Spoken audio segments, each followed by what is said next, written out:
Ang kwentong ito ay hango sa tunay na buhay. Karanasan ito ni Boyet. Walang eksaktong taon. Lugar ng Surigao del Norte. Bago natin simulan ang kwento, paki-like at share ng video natin mga kabaryo. At huwag nyo rin kalimutang mag-subscribe bilang pagpapakita ng suporta sa ating channel. Si Boyet ay isang binata na nagmula sa isang liblib na baryo sa baybayin. Laking tanaw siya sa malawak na ilog at matataas na puno ng bakawan na pumapalibot dito. Palibhasa'y mahilig sa mga kwento ng matandang mananambal sa kanilang baryo. Nakuha naman ang kanyang atensyon ng isang misteryosong trabungko na pinag-uusapan ng lahat. Walang iba kundi ang trabungko ng buwaya. Ayon sa mga kwento, ang trabungko ay pag-aari ng isang matandang mananambal na si Mang Doroy.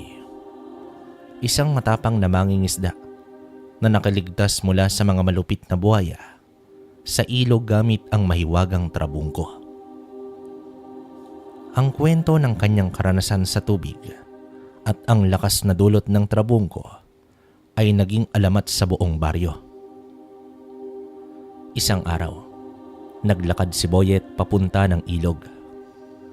Habang nakaupo sa mga bato at nagmamasid sa agos, narinig niya ang isang kaluskos sa likod ng mga puno. Nang lingunin niya ito, nakita niya si Mang Doroy. Matanda na ito at may dalang isang itim na kahon. Inilabas ni Mang Doroy ang trabungko at inabot kay Boyet.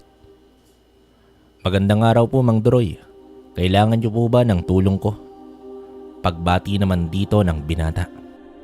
Ito na ang oras, Boyet, na ikaw ang magiging tagapangalaga ng trabungko. May kakayahan ito na makapagpalakas sa iyo, ngunit may kapalit.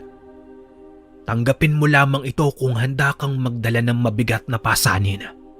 Wika ng matanda habang pinubuksan ang maliit na kahon. "Ho, ano po ba yan? At bakit may mabigat na pasanin?" Nagtatakang tugon dito ng binata habang nagkakamot sa kanyang ulo. Wala namang mawawala, Boyet. Subukan mo lang. Masyado na akong matanda para sa bagay na ito. Ayaw mo bang mapasakamay ang trabungko ng buhaya? Wika ng matanda habang iniaabot nito ang mutya. Nag-aalangan si Boyet, ngunit sa kabila ng kanyang takot, tinanggap din niya ang trabungko. Gawa na rin kasi sa mga kwentong nalalaman niya patungkol dito. Isang kuryosidad din ang namutawi sa kanyang sarili. Pagka-uwi niya, nagsimula siyang makaramdam ng kakaibang lakas sa kanyang katawan. Ang mga kamay niya ay naging matibay at ang kanyang pandinig ay naging matalim. Kinabukasan, habang naglalakad siya sa daan, bigla na lang siyang nakaramdam ng matinding puwersa na nagtulak sa kanya upang magpunta ng ilog. Wala naman itong nagawa kundi sundan ang tinig na tila nagpapatawag sa kanya. Doon sa ilog, nakita niyang may mga buhaya na dumarating at ang mga ito'y nagmumula sa isang madilim na bahagi ng tubig. Bawat buhaya ay may matinding galit at mukhang nais nilang sirain ang lahat. Ngunit nang ilabas ni Boyet ang trabungko ng buhaya at itapat ito sa tubig, nagkaroon ng kakaibang puwersa ang ilog. Nag-umpisang magpuwersang bumalik ang mga buhaya sa kailaliman ng tubig at naglaho ang galit na sumasakop sa kanila. Ngunit hindi naging madali ang lahat para sa kanya. Habang lumalakas ang puwersa ng trabungko, naramdaman naman ni Boyet na nagiging malupit ang kanyang katawan, pati na rin ang kanyang pag-iisip. Parang may ibang nilalang na nag-uutos sa kanya na naglalakbay sa dilim ng kanyang isip. Hindi niya alam kung papaano magbabalik ang normal niyang buhay. Minsan isang gabi, habang nasa kwarto, narinig niya ang boses ng nilalang sa kanyang isipan. Dito naalala ni Boyet ang mga salita ni Mang Doroy. Natutunan niyang hindi sapat ang lakas na dulot ng trabungko. Kailangan din niyang panatilihin ang balanse ng kanyang puso at isipan. Siya'y naghahanap ng paraan upang maibalik ang kontrol sa kanyang sarili at matutunan kung paano pa rin magtaglay ng tapang ng hindi tinatangay ng trabungko sa kanyang madilim na bahagi. Sumailalim siya sa gabay ni Mang Doroy. Ngunit ang kanyang kapayapaan ay hindi magtatagal. Isang gabi, habang ang buong baryo ay natutulog, nagkaroon ng kakaibang ingay mula naman sa kagubatan. Isang mabagsik na nilalang, isang aswang na matagal nang nagpapanggap na isa sa mga tao sa baryo. Nagbalik ito upang magasik ng lagim. Ang aswang ay isang nilalang na may kakayahang magbago ng anyo. Sa araw ito'y nagmumukhang isang karaniwang tao, ngunit sa gabi, nagpapakita ito ng tunay na itsura. Isang mabagsik na nilalang na may pakpak ng paniki at mga matalim na pangil na handang magdulot ng takot at kamatayan. Nagdulot ng pagkabahala ang mga misteryosong pagkawala ng mga hayop at mga tao sa baryo. Napag-alaman ni Boyet mula kay Mang Doroy na ang nilalang na ito ay may kahinaan, ang trabungko ng buhaya. Isang gabing madilim, naisip ni Boyet na magsimula ng paghahanda upang tapusin ang takot na dulot ng aswang. Ipinagkaloob ni Mang Doroy kay Boyet ang huling piraso ng kapangyarihan mula sa trabungko ng buhaya. Sa mga sinag ng buwan, tinanglawan ng lihim na puwersa ng trabungko ang buong paligid. Ngunit bago siya magtungo sa kagubatan upang harapin ang aswang na yon, pinayuhan siya ni Mang Doroy na huwag makalimot na bukod sa taglay ng trabungko ay dapat magtiwala sa kanyang puso at hindi sa galit. Habang naglalakad siya patungo sa madilim na kagubatan, nagdala siya ng isang itim na kandila na kumikislap ng mahiwagang liwanag. Alam niyang ang oras ay dumating na upang ipakita ang tapang at lakas na ipinagkaloob sa kanya ng trabungko. Kani-kanina, naramdaman niyang may sumusunod sa kanya at bigla niyang narinig ang isang mabagsik na tawa mula naman sa dilim. Hindi naman nag-atubili itong si Boyet.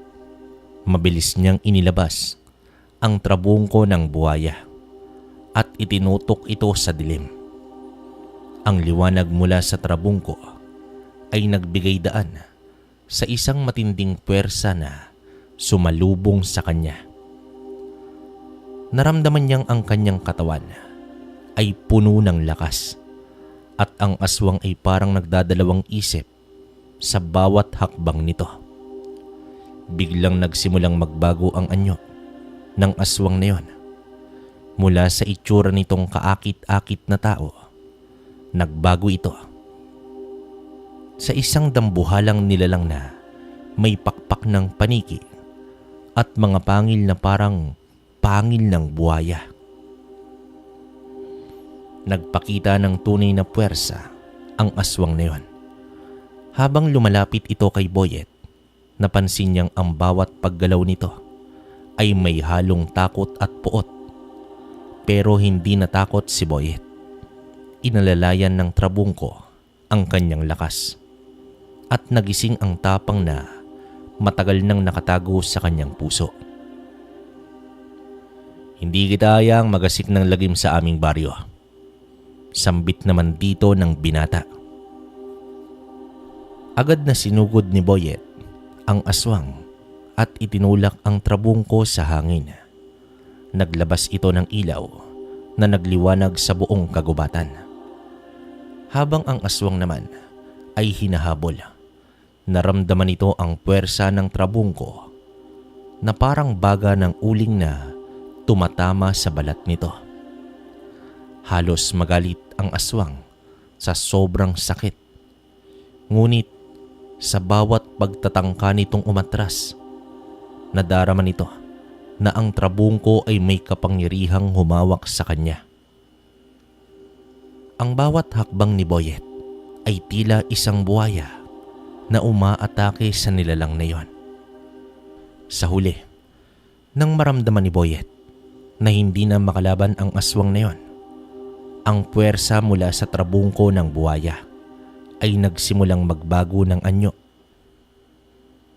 Tumulong ito sa pagbuo ng isang pader na nagkulong sa aswang, at sa isang iglap, ang nilalang ay nawalan ng kontrol sa kanyang sarili.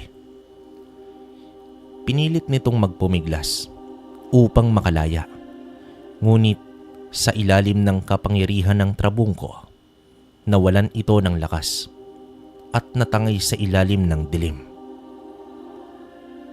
Nang matapos ang laban, nagbalik naman si Boyet sa baryo. Ngunit siya'y nagpatuloy na tahimik sa kanyang pag-iisip. Alam niyang hindi sa lahat ng oras ay magagamit niya ang kapangyarihan ng trabungko. Ngunit natutunan niyang higit sa lahat, ang tunay na laban ay nasa loob ng ating mga puso. Ang lakas na tumulong at magtagumpay sa mga pagsubok. Matapos ang tagumpay ni Boyet laban sa aswang, hindi na muling nakalabas ng kagubatan ang nilalang na yon, at ang baryo ay nagkaroon ng katahimikan at kapayapaan. Ngunit sa kabila ng tagumpay, may isang bagay na hindi nakaligtas kay Boyet: ang trabungko ng buhaya na dati ay nagbigay sa kanya ng lakas, ngayon nagiging dahilan ng madilim na pagbabago sa kanyang sarili. Si Boyet ay nakaramdam ng kakaibang pagnanasa sa kapangyarihan na dulot ng trabungko. Hindi tulad ng dati nang ginamit niya ito para sa kabutihan. Ngayon ay nagsimula siyang mag-isip ng mga bagay na hindi na magaan sa kanyang puso. Ang bawat gamit ng trabungko ay nagbibigay sa kanya ng mas malalalim na puwersa. Puwersa na hindi nagmula sa kabutihan, kundi nagmula ito sa galit, takot at pagnanasa. Hindi na nakatulog ng mahimbing itong si Boyet. Sa mga gabing siya'y nag-iisa, naririnig niya ang mga boses sa kanyang isipan. Boses ito ng mga nilalang. Boses na humihimok sa kanya na gamitin ang trabungko sa mas matinding paraan. Habang ang mga boses na yon ay patuloy na sinasakop ang kanyang isipan, mas lalong dumilim ang kanyang pananaw. Si Boyet na dati mabait at mapagbigay, ngayon tila nagiging alipin na ng trabungko. Ang puwersa ng trabungko ng buhaya na siyang nagbibigay sa kanya ng lakas upang labanan ang mga kasamaan ay unti-unting nagiging dahilan ng kanyang pagkawasak. Isang gabi, nang hindi na kayang pigilan ni Boyet ang kanyang mga nararamdaman, nagpasya itong gamitin ang trabungko upang magpatuloy sa pagkakaroon ng kapangyarihan. Tumungo ito sa pinagmulan ng ilog, sa isang madilim na pook na walang nakakita, at doon, inisa-isa niyang itapat ang trabungko sa iba't ibang bahagi ng kanyang katawan.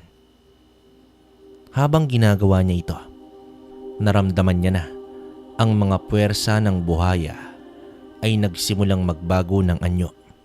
Nagiging mas makapangyarihan at mas matindi. Ang mga mata ni Boyet ay naging mapupulang nagliliyab at ang kanyang katawan ay nagsimulang magbago ng itsura. Ang mga palad niya ay nagsimulang magpakita ng mga kaliskis at sa bawat hakbang ay nararamdaman niyang siya ay tila isang buhaya na ngayon. Ang dating tapang at kabutihang dulot ng trabungko ay napalitan ng makapangyarihang puwersa ng kasamaan. Nakita ni Boyet ang kanyang sarili na nagiging malupit na. Walang pakundangan sa mga bagay at tao sa buong paligid. Sa kabila ng lahat ng kabutihang itinuro sa kanya, ang trabungko ng buhaya ay naging sanhi ng kanyang pagbabago. Ang kasamaan na dulot ng lakas nito ay naging bahagi ng kanyang pagkatao. Isang gabi, si Boyet ay nagtakda ng isang madilim na layunin upang sirain ang mga taong nagmamahal sa kanya at ang buong baryo. Ang mga tao sa baryo ay hindi nakapansin agad sa pagbabago ni Boyet. Ngunit nang nagsimula siyang magtakda ng malupit na mga hakbang upang makuha ang lahat ng kapangyarihan sa buong bayan, nagtakda ng takot sa kanilang mga puso. Si Boyet na dating kanilang bayani, ngayoy isang dambuhalang nilalang na ginigiit ang kanyang kapangyarihan gamit ang trabungko ng buhaya. Isang gabi, dumating ang mga matandang mananambal sa baryo upang harapin siya. Boyet, ang trabungko ng buhaya ay hindi nilikha upang magdala ng galit. Ito ay isang bagay na nagsisilbing gabay para sa mga may malasakit sa kapwa. Ang lakas na iniisip mong angkinin ay magdadala lamang ng kapahamakan. Pagsuway naman dito ni Tandang Duroy. Ngunit hindi na nakikinig si Boyet. Ang trabungko ay nagsimula ng maging isang bahagi ng kanyang katauhan at hindi niya na kayang itigil ang daloy ng kapangyarihan na nagmumula rito. Ang kanyang katawan ay naging ganap na anyo ng isang buhaya. Matigas, makapangyarihan ngunit puno ng galit at kasamaan. Sa pinagsamang puwersa ng mga mananambal at mga tao ay napalayas nila itong si Boyet. Pero hindi galit ang namutawi sa mga tao, kundi ang panghihinayang sa nasadlakang kasamaan ng kanilang tagapagligtas. Habang patuloy na lumalakas ang puwersa ng trabungko ng buhaya sa katawan ni Boyet, hindi niya namamalayan na may isang mas matinding pagsubok na darating. May isang nilalang na magpapakita ng daan patungo sa kabutihan o kabiguan. Isang araw, habang naglalakad ito sa kahabaan ng ilog, nakatagpo siya ng isang matandang lalaki na may suot na simpleng kasuotan at may daladalang isang bayong na puno ng iba't ibang uri ng anting-anting. Ang matandang lalaking yun ay may mga mata na naglalaman ng malalim na karunungan at ang kanyang presensya ay nagbigay ng kakaibang aliwalas sa paligid. Siya ay isang antingero, isang tao na may malalim na kaalaman tungkol sa mga mutya at may kakayahang magpakita ng mga katotohanan na hindi kayang makita ng pangkaraniwang tao. Boyet, ikaw ay nasa isang madilim na landas. Ang trabungko na iyong hawak ay hindi magdadala ng kaligayahan. Ang puwersang ito na nagbibigay ng lakas ay naglalaman ng kapangyarihan ng kasamaan. Nakalimutan mo na ba ang tunay na gamit ng lakas? Ang kapangyarihan ng pag-ibig, kabutihan at pag-aalaga. Mariing wika dito ng matandang antingero. Nagulat si Boyet at naramdaman ang isang malamig na puwersa na dumapo sa kanyang balat. Ang trabungko na kanyang hawak ay tila kumikislap ng mapupulang liwanag, at sa bawat galaw niya, ramdam niya ang matinding galit at pagkasabik na matamo ang higit pang kapangyarihan. Ngunit may isang bahagi ng kanyang puso na nagsasabing may mali. Alam ko na ikaw ay naguguluhan, Boyet. Ang trabungko ng buwaya ay hindi masama sa simula. Ito ay nilikha upang maging tagapagtanggol, upang gabayan ng mga may malasakit. Ngunit hindi ang lakas ng trabungko ang magpapasaya sa iyo. Ang iyong lakas ay nasa loob mo, sa iyong kabutihan, sa iyong pagmamahal sa iyong kapwa. Patuloy na pagwiwika dito ng antingero. Tinutok ng antingero ang kanyang palad sa harap ni Boyet. At isang malakas na liwanag ang sumiklab mula sa kanyang mga kamay. Nakaramdam si Boyet ng kakaibang pakiramdam sa kanyang puso. Tila ba naglaho ang mga pangil ng buhaya at ang matinding galit na matagal nang naghahari sa kanyang kaluluwa. Ang liwanag mula sa mga kamay ng antingero ay parang isang salamin na nagpakita ng mga alaala ni Boyet. Ang kanyang mga kabutihang ginawa, ang kanyang mga pagkatalo, at ang mga pagkakataon kung saan siya ay nakalimot sa kanyang tunay na layunin. Boyet, hindi ikaw ang trabungko. Ang trabungko ay isang kasangkapan, hindi ang iyong pagkatao. Ang tunay na lakas ng isang tao ay hindi makikita sa mga gamit, kundi sa kanyang pagpapasya na magbalik loob at tumulong sa iba. Bawat tao ay may sarili niyang daan. Pumili ka ng tama. Wika pa dito ng antingero. Habang nakatayo si Boyet at pinagmamasdan ang mga liwanag na dumadaloy mula sa mga kamay ng antingero, napansin niya na ang bawat piraso ng trabungko na matagal ng hawak-hawak ay nagsimulang magdahan-dahang humalagpos mula sa kanyang katawan.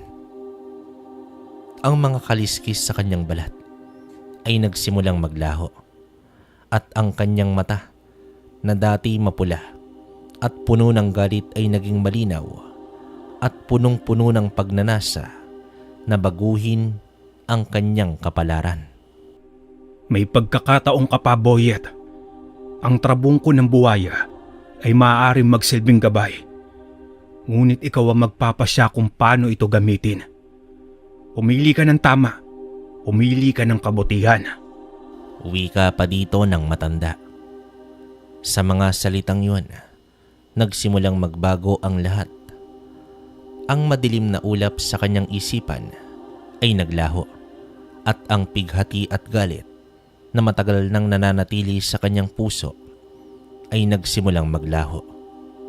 Naramdaman ni Boyet ang tunay na lakas ay hindi nanggagaling sa pagpapakita ng kapangyarihan, kundi sa pagtanggap ng mga kahinaan at pagpapatawad sa kanyang sarili. Salamat. Natagpuan ko ng tunay na lakas, ang lakas na magbalik loob sa kabutihan. Wika ni Boyet na puno ng senseridad. At sa mga sandaling yon ay tuluyan ng naglaho ang trabungko ng buhaya mula sa kanyang mga kamay. Hindi niya na kailangan pa ang kapangyarihan nito upang magtagumpay.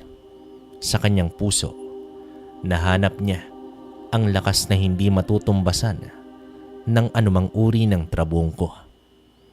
Ang lakas ng pagiging totoo sa kanyang sarili at ang kagustuhang magsimula muli. Bumalik si Boyet sa baryo, at sa kabila ng kanyang mga nakaraan, tinanggap siya ng mga tao ng may bukas na puso. Natutunan niya ang tunay na kabutihan ay hindi nanggagaling sa kapangyarihan ng mga bagay, kundi sa kakayahang magmahal at magpatawad. Sa paglipas ng mga taon, naging simbolo siya ng pagbabago. Isang buhay na naging pagninilay sa tunay na lakas ng kabutihan. Ang buhay ni Boyet ay muling bumangon mula sa dilim at ang mga tao sa baryo ay masaya sa kanyang pagbabalik loob sa kabutihan. Sa mga unang buwan, naging isang halimbawa siya ng pagninilay at pagbabago. Tinulungan niya ang mga kabaryo sa pamamagitan ng mga gawaing makatuwid at inialay niya ang kanyang buhay upang maging gabay sa iba. Ngunit sa kabila ng kanyang pagninilay, ang madilim na trabungko ay patuloy na nagpapakita sa mga sulok ng kanyang isipan.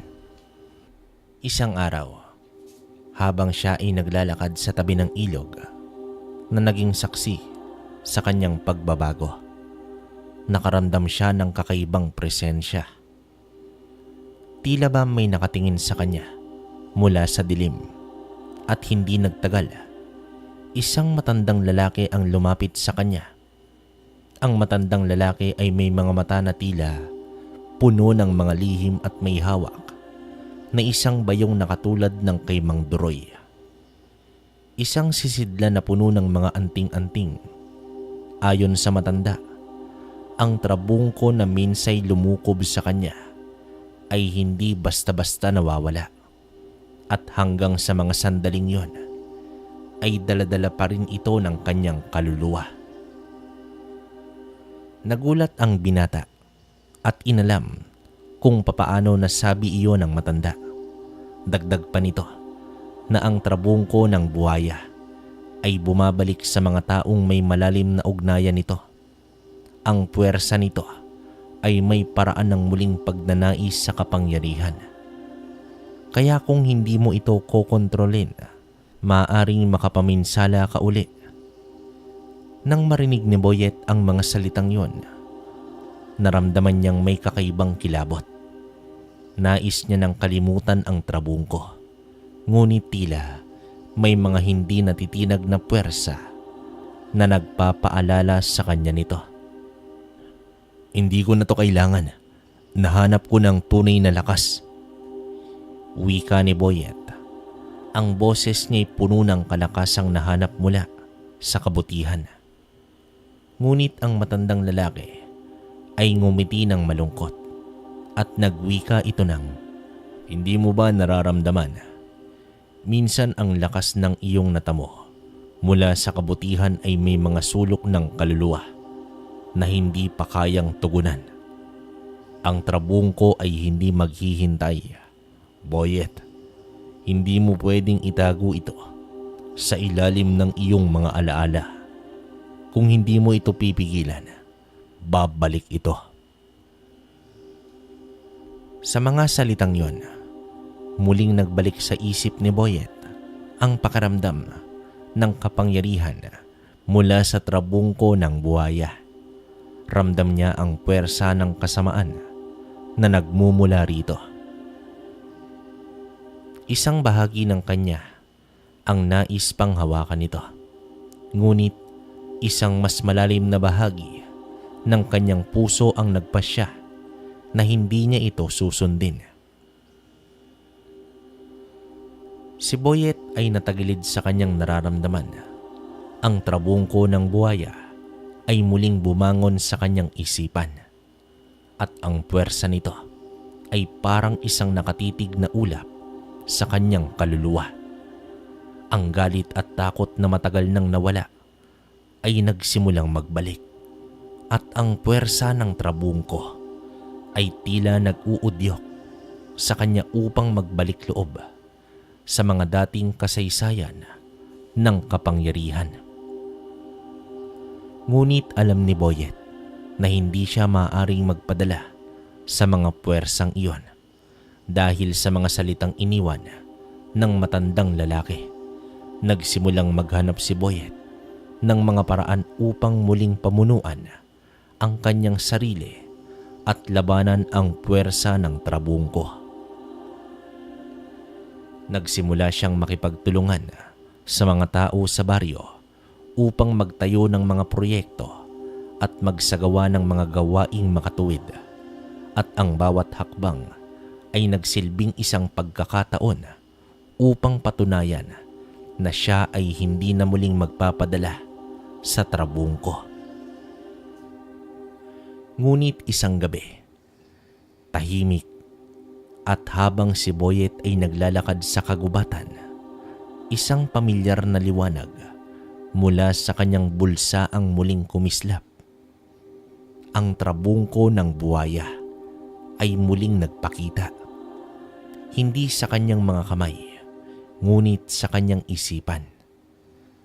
Naramdaman niyang may isang makapangyarihang puwersa na nagsimulang maglagablab sa buong katawan, na waring hinahanap nito ang tamang pagkakataon upang sumabog.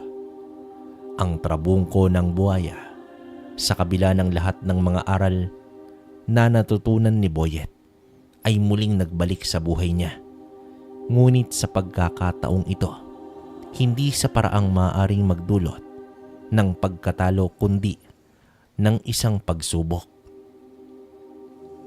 Doon sa gitna ng kagubatan, ipinagpasya ni Boyet na hindi na muling ibalik ang trabungko sa kanyang buhay. Naramdaman niya ang puwersa ng trabungko ay maaaring magbalik, ngunit siya'y hindi na magiging aliping muli. Ang tunay na lakas ay hindi nakasalalay sa trabungko, kundi sa kakayahang magpatuloy at magbagong buhay.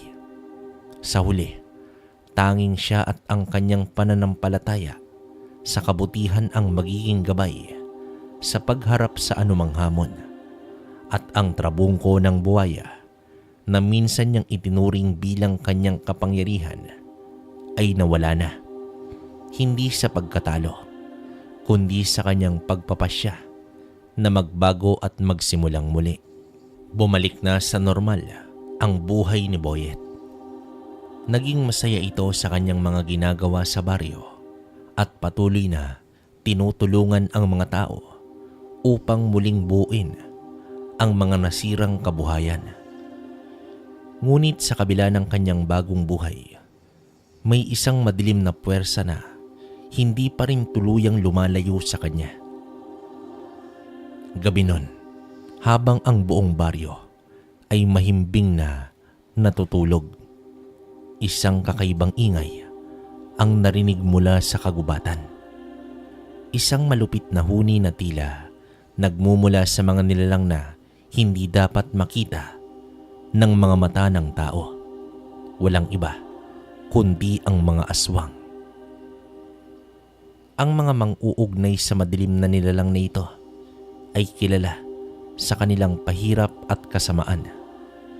Hindi nagtagal, isang malupit na sigaw ang umabot sa mga tenga ni Boyet. Naisip niya agad na may nangyayaring hindi maganda. Agad niyang iniwan ang kanyang pinagkakabuhayan at tumakbo patungo sa kagubatan. Doon niya nakita ang isang masalimuot na eksena. Ilang mga aswang ang nagliliyab at nag-aalimpuyo sa mga paligid ng baryo na nagdudulot ng takot at kaguluhan. Ang mga nilalang na ito ay matagal niya nang nilabanan, ngunit hindi nito iniiwan ang kanilang baryo. At sa bawat taon, muling bumabalik ang mga ito upang mangakit ng takot. Habang tinatanaw ni Boyet ang kalagayan ng mga tao, isang madilim na puwersa ang nagsimulang pumasok sa kanyang katawan. Ang aswang na naroroon ay tila may kakaibang lakas, at ang mga galit na naranasan niya mula sa kanyang nakaraan ay bumangon sa kanyang isipan. Nang dumating siya sa pinagmulan ng kaguluhan, naramdaman niya na may isang bagay na kumakalabit sa kanyang kaluluwa. Walang iba kundi ang trabungko ng buwaya. Habang tinitingnan ni Boyet ang mga aswang na naglalakad patungo sa mga hindi nakakaalam na tao, isang puwersa mula sa kanyang bulsa ang nagsimulang kumislap. Hindi siya nakatingin. Ang trabungko ng buhaya ay muling nag-alab. Ang dating pinilit niyang iwasan at kalimutan na ngayon ay tumatawag sa kanya. Isang sigaw mula sa kanyang nakaraan. Ang galit at puwersang pinipigilan niya ay nagsimulang magbalik. Ang puwersang ito ay naghahanap ng pagkakataon upang muling maglaho sa kanyang kaluluwa. Hindi naman nagtagal, isang matinding sigaw ang narinig mula sa mga kabaryo. Ang mga aswang ay tila bumangon mula sa ilalim ng mga puno at nagsimula ng mangagaw ng buhay. Hindi na kayang kontrolin ni Boyet ang kanyang galit at takot. Ang trabungko ng buhaya ay muling nagbigay sa kanya ng isang pagkakataon upang lumaban at hindi niya na naisip ang masama nitong dulot. Nang lumapit siya sa mga aswang, isang puwersa ang bumangon mula sa kanyang katawan. Ang puwersa ng buhaya. Ang mga kaliskis sa kanyang balat ay muling lumitaw at ang kanyang mga mata ay nagniningning na parang pula. Sa bawat galaw, naramdaman niyang ang trabungko ay nagbigay sa kanya ng lakas. Isang lakas na hindi maipaliwanag. Isang lakas na magbibigay sa kanya ng tagumpay laban sa mga aswang. Nagsimula siyang lumaban sa mga aswang at sa bawat hampas ng kanyang mga palad, tumitilapon ang mga nilalang at nagkakaroon ng matinding sugat. Ang kanyang katawan ay nagiging buhaya at sa bawat sigaw ng aswang, ang lakas ni Boyet ay patuloy na tumataas. Isang makapangyarihang nilalang ang tumatayong tagapagtanggol ng baryo. Ngunit habang ang lahat ng ito ay nagaganap, ay may isang bahagi ng kanyang puso ang nagsisisi. Alam niyang hindi tama ang paghawak sa trabungko na ito, na siya ay nagiging katulad ng mga nilalang na tinatangka niyang talunin. Ang puwersa ng trabungko ay nagpapalakas sa kanya, ngunit sabay na rin niyang nararamdaman ang patuloy na pagdilim ng kanyang kaluluwa. Sa gitna ng kanyang laban, isang malalim na kalungkutang bumangon sa kanyang puso. Ang puwersang dala ng trabungko ng buhaya ay unti-unting nagiging isang sakit, isang pagsabog ng kasamaan. Alam niyang hindi niya kayang pigilan ang galit at puot na muling bumalik sa kanya. Ngunit may isang matandang boses na muling namutawi sa kanyang isipan. Ang antingero, ang matandang mananambal na nagpamulat sa kanya ng kabutihan. Ang mga salitang yon ay muling nagmulat kay Boyet. Napagtanto niya na sa kabila ng lakas na ibinibigay ng trabungko, ang tunay na laban ay hindi sa mga aswang, kundi sa kanyang sarili. Ang tunay na laban ay upang mapigilan ang masamang puwersa ng trabungko na muling nagbabalik sa kanyang buhay.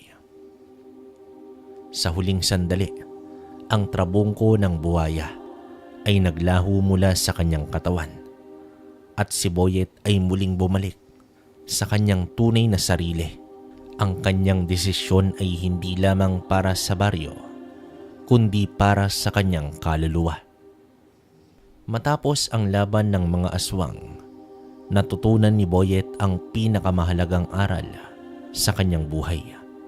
Ang tunay na lakas ay hindi matatagpuan sa mga bagay o kapangyarihan, kundi sa kanyang sarili. Ngunit ang trabungko ng buhaya, bagamat iniiwasan at tinatanggihan niya, ay hindi pa rin tuluyang nawawala. Minsan sa pinakasikreto ng kanyang kaluluwa, naramdaman niya itong muling nagmamasid, nag-aalab sa kanyang mga alaala at nag-aantabay sa isang pagkakataon na muling magbalik.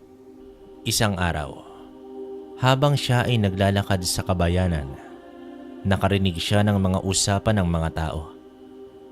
Isang mambabarang ang pumasok sa baryo. Isang tao na may kakayahang magdala ng masamang kapalaran, magbato ng mga sumpa at mangagaw ng buhay ng sinuman na kanyang nanaisin. Si Sita, ang batang apo ni Mang Duroy, ay biglang nawala at ang buong baryo ay nag-aalala. Maraming mga nararamdamang hindi magandang palatandaan, ang mga hayop na namatay at ang mga halaman na tumitigas at nalalanta sa loob lamang ng isang gabi. Lahat ng mga palatandaan na yon ay nag-uugnay sa isang mambabarang na nakilala bilang si Doro.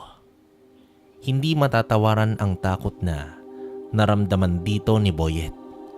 Ngunit ang matandang mananambal at ang antingero ay muling bumulong sa kanyang isipan. Puno ng determinasyon ang iniisip ni Boyet sa pagkakataong ito. Hindi niya naiiwasan ang trabungko. Ang trabungko ng buwaya ay may isang layunin at kailangan niya itong gamitin upang ipagtanggol ang mga inosenteng tao sa baryo. Hindi upang magsimula ng digmaan, kundi upang magtanggol laban sa kasamaan. Naglakad si Boyet papunta sa kabundukan kung saan naroroon si Doro, ang mambabarang.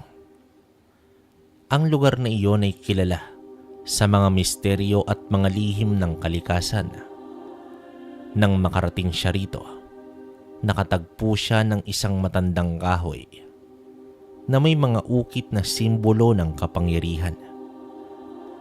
Doon nakita niya si Doro na nakatayo sa ilalim ng lilim ng puno, abang ang hangin ay tila umaalulong sa paligid niya.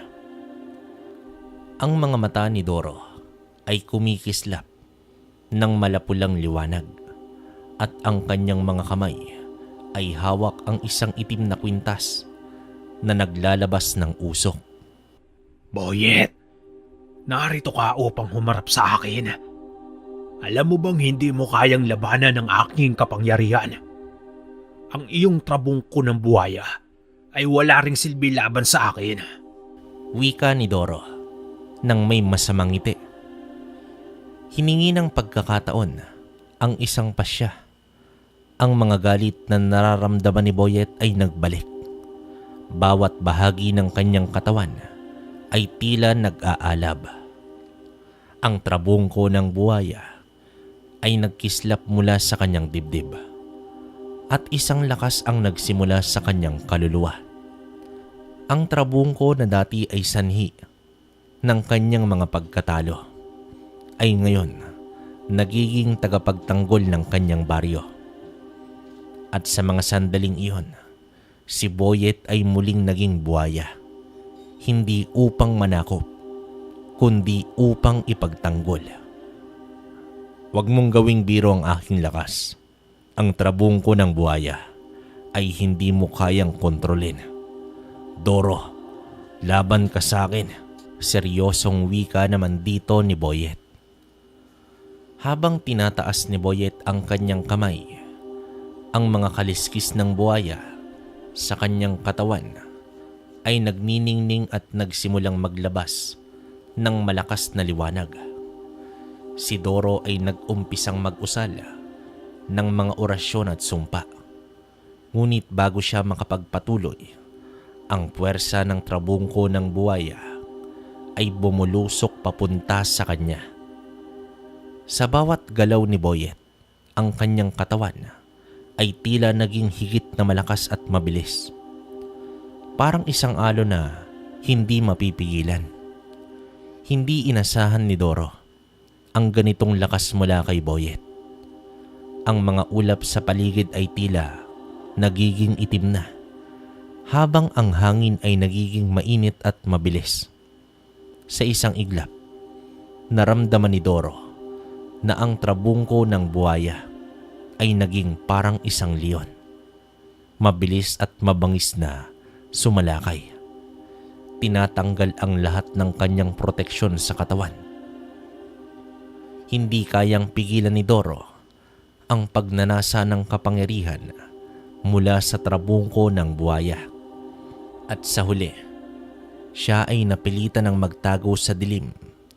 Ngunit si Boyet ay hindi nagpatuloy sa pag-atake. Sa halip, itinaas niya ang kamay upang ipakita na ang kanyang layunin ay hindi magasik ng pagkawasak kundi upang protektahan. Ang trabungko ng buhaya na dati nagdulot sa kanya ng takot, ngayon ay nagiging simbolo ng pagtutok sa tamang layunin, ang pagnanais ng kapayapaan. Tumigil ka na, Doro. Ang trabungko ng buhaya ay hindi para sa kaliwa. Huwag mong gawing armas laban sa mga inosente. Matapang na wika dito ni Boyet. Sa mga salitang yon, ang puwersa ng trabungko ay nagsimulang humupa at si Doro ay naglaho mula naman sa paningin ni Boyet. Ang kanyang mga sumpa ay tuluyang naputol at ang mga hangin ay nagsimulang humupa. Hindi na muling magbabalik ang mambabarang sa baryo. Pagbalik ni Boyet sa kanyang mga kabaryo, isang bagong pakiramdam ng kapayapaan ang bumalot sa kanya. Ang trabungko ng buhaya ay muling naging isang kasangkapan na ginamit niya sa tamang paraan at natutunan niyang kontrolin ang kapangyarihan nito, hindi para sa kanyang sariling kapakinabangan, kundi para sa kapakanan ng ibang tao. Ang kanyang pagkatao ay muling naging buo. Siya ay hindi na alipin ng trabungko, kundi tagapagtanggol na ng kanyang komunidad. Matapos ang matagumpay na laban kay Doro, muling bumangon si Boyet sa kanyang buhay at ang kanyang puso ay puno ng bagong pag-asa. Ang trabungko ng buhaya na dati nagdulot ng takot at pagkatalo ay naging simbolo ng kanyang lakas at katapangan. Sa kabila ng lahat ng mga pagsubok, natutunan niyang gamitin ito sa tamang paraan. Ngunit may isang bagay na hindi niya inaasahan: ang pag-ibig. Si Karina, isang maganda at mabait na babae mula naman sa kanilang baryo, naging bahagi ng buhay ni Boyet. Ang kanilang pagmamahalan ay nagsimula sa simpleng pagkakaibigan. Ngunit sa mga sumunod na buwan, napagtanto nilang may malalim na ugnayan sa pagitan nilang dalawa. Si Karina ay may kabutihang loob at malalim na pananampalataya sa kabutihan. Kaya't si Boyet ay natutuwang maglaan ng oras upang maging kasama ito. Sa bawat pagdapo ng mga mata nila, nararamdaman nilang pareho silang may natatanging koneksyon. Subalit, sa kabila ng kanilang kasiyahan, may isang hindi nakikitang puwersa na nagmamasid mula sa dilim. Isang lalaking mangkukulam na may kasaysayan ng mga kapangyarihan at masamang layunin ang nagmamasid sa kanila. Si Edgar, isang lalaking misteryoso, ay nahulog sa puso ni Karina. Ngunit hindi ito isang simpleng pagmamahal. Si Edgar ay isang mangkukulam at ang kanyang pagmamahal ay may kasamang poot at inggit. Alam niyang si Karina ay hindi siya iniibig. Ngunit sa pamamagitan ng kanyang mga kasamahan sa dilim, ipinanganak ang masamang balak na agawin siya mula naman kay Boyet. Isang gabing tahimik, habang si Boyet ay nakikipag-usap kay Karina sa kanilang paboritong lugar sa tabi ng ilog. Naramdaman nilang may kakaibang presensya. Hindi nila alam kung ano ang nangyayari. Ngunit nang lingunin nila ang paligid, nakita nila si Edgar na nakatayo sa dilim. Ang kanyang mga mata ay kumikislap. Mabilis na naglakad si Edgar patungo sa kanila at ang kanyang mga salita ay punong-puno ng pagkapuot. Boyet, huwag mong gawing hadlang ang iyong sarili sa pagmamahal na hindi mo kayang intindihin. Si Karina ay para sa akin. Hindi mo siya kayang pagtagumpayan, lalo na sa iyong mga kahinaan. Madiing wika naman dito ni Edgar. Bago pa man makapagsalita itong si Boyet, isang makapangyarihang sigaw ang binitawan ni Edgar at isang ulap ng dilim ay bumulusok mula sa kanyang mga kamay. Ang ulap na iyon ay nagdala ng hangin at usok na nagdulot ng kalituhan sa paligid. Ang mga mata ni Boyet ay kumislap ng galit at isang puwersa mula sa kanyang katawan ang nag-umpisang mag-alab. Ang trabungko ng buwaya ay muling kumikislap, naglalabas ng malupit na liwanag. Ngunit sa kabila ng kanyang galit, alam ni Boyet na hindi ito ang tamang paraan. Alam niyang ang lakas na kanyang hawak ay hindi dapat gamitin sa pagsira ng buhay ng iba. Ngunit sa harap ng mangkukulam na ito, nakita niyang may ibang paraan. Kailangan niyang mapaglabanan si Edgar, hindi sa pamamagitan ng lakas, kundi sa pamamagitan ng kabutihan at talino. Habang si Edgar ay patuloy na nagpapalakas ng kanyang mga orasyon, nagsimulang magdahan-dahan itong si Boyet. Hindi ko hayaang mawala si Karina at hindi ko rin hahayaang magtagumpay ka sa iyong kasamaan. Wika dito ni Boyet. Sa isang iglap, tumanggap si Boyet ng isang liwanag mula naman sa trabungko ng buwaya. Hindi na ang puwersa ng galit, kundi ang matinding tapang ng kanyang puso.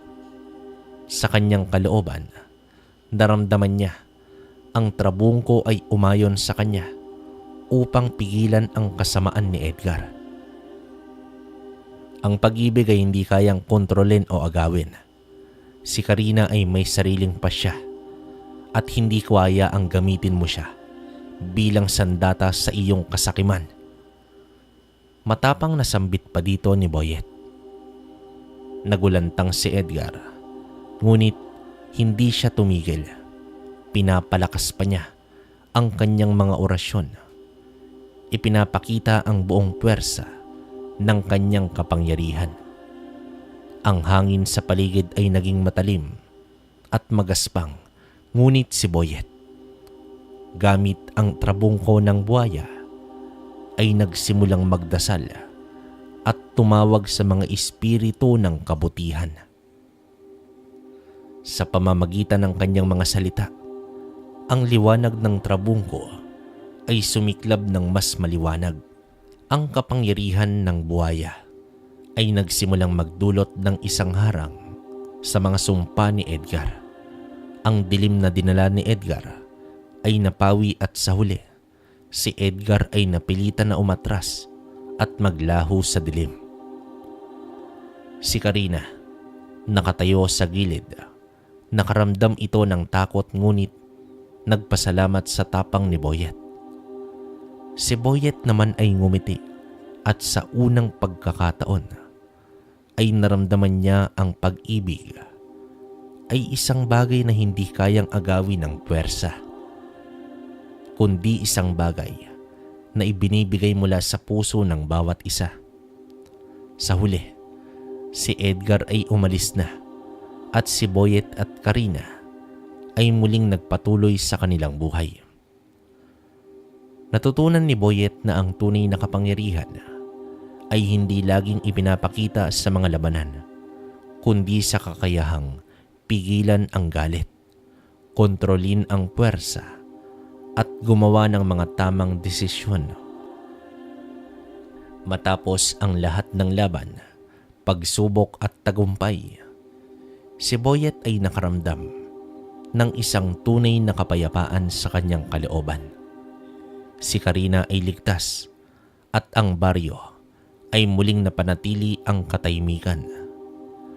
Ang trabungko ng buhaya na minsan ay nagbigay ng lakas at puwersa ng galit ay ngayon nagsilbing gabay upang matutunan niyang kontrolin ang sarili at gamitin ang kapangyarihan para sa kabutihan. Isang hapon, pagkatapos ng lahat ng nangyari, naglakad si Boyet patungo sa tabi ng ilog, kung saan lahat ng kanyang mga alaala ay nagsimula sa ilog na naging saksi sa kanyang pagbabago.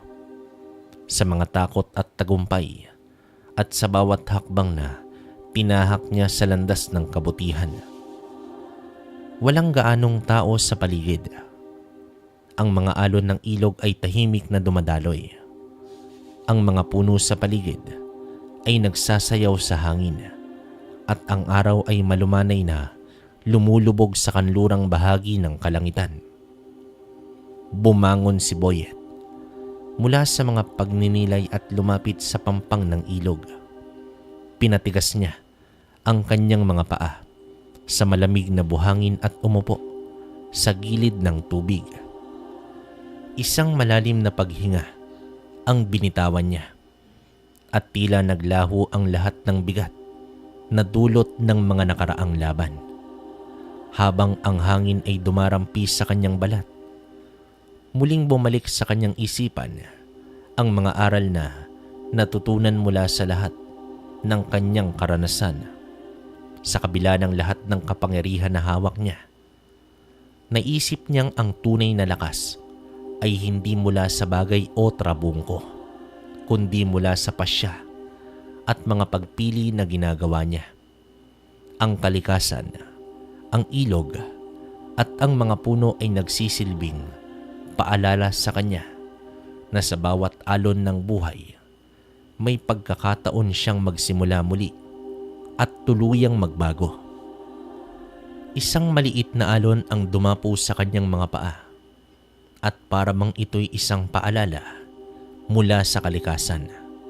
Sa bawat patak ng tubig na dumaan sa kanya, naramdaman niyang unti-unti niyang binabayaran ang mga utang sa kalikasan at ang mga pagsubok na dulot ng mga pagnanais at galit. Tinatanggap niyang hindi siya perpekto. Ngunit natutunan niyang magpasalamat at magbigay respeto sa mga bagay na tumulong sa kanya upang maging mas mabuting tao. Nang gabing yon, bago siya maglakad pabalik sa kanyang bahay, tumingala ito sa kalangitan. Ang mga bituin ay kumikislap at sa bawat kislap na iyon, natutunan niyang ipagpasalamat ang bawat pagkakataon na ibinibigay sa kanya ng buhay. Dahil sa gabay ng kalikasan, natutunan niyang tanggapin ang lahat ng aspeto ng kanyang buhay. Ang puot, ang takot, ang pagmamahal at ang kapangyarihan. At ngayon, may bagong pagnanais siya upang maglingkod, magbigay ng proteksyon at magbahagi ng kabutihan. At sa bawat hakbang niya, alam niyang ang kalikasan, pati na rin ang trabungko ng buhaya, ay magsisilbing gabay sa kanya, hindi upang magasik ng takot o puot, kundi upang magtaguyod ng tunay na kapayapaan. Ang kwentong ito ay nagpapaalala sa atin ngayon sa kasalukuyan na kahit ano pa man ang meron tayo, ay hindi dapat ito mangingibabaw sa ating pagkatao. Isang halimbawa ay ang salapi. Kapag hinayaan mo ito na lumukob sa iyong pagkatao, ay tiyak na ang iyong pagbagsak sa kapariwaan. Okay. Opinion ko sa kwento. Siguro medyo nalilito kayo, no? Ako rin. Kasi medyo nag-iba yung tema nung inayos nating kwento. Kasi nahirapan din ako dun sa kausap kong nagpadala nito.